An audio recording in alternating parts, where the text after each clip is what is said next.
Sa isang liblib na baryo sa Pilipinas, may isang mapayapang lugar na tinatawag na Barangay Masagana.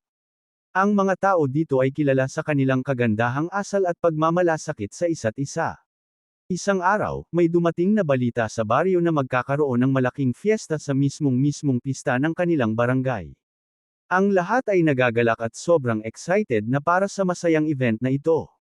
Ngunit habang papalapit ang araw ng fiesta, may mga kakaibang pangyayari na nangyayari sa baryo. Napapansin ng ilan sa mga residente na may mga mawawalang hayop sa gabi. Sa tuwing may maliit na aso o pusa na mawawala, hindi na ito nakikita pa muli. Isang gabi, habang dumarating na ang araw ng fiesta, may isang misteryosong tao ang dumating sa baryo. Hindi ito kilala ng sinuman at mukhang napakapalihim ng kilos. Ngunit dahil sa kagustuhan ng mga tao na magkaroon ng masayang okasyon, pinaalam na lamang nila ito ng direksyon patungo sa sentro ng barangay.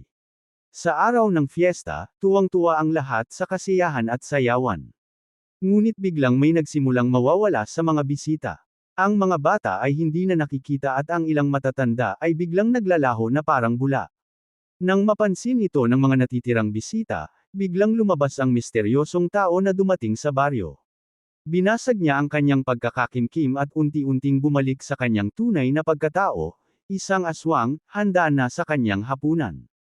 Ang mga natitirang bisita ay naging takot at nag-umpisa silang magkanya-kanya sa takbo. Subalit sa kadiliman ng gabi, walang tibag ang aswang sa kanilang barangay. Nagtapos ang fiesta ng may lungkot, galit, at pananaghoy, isang araw ng hiwaga at kasamaan na hindi malilimutan ng mga taong nanirahan sa Barangay Masagana.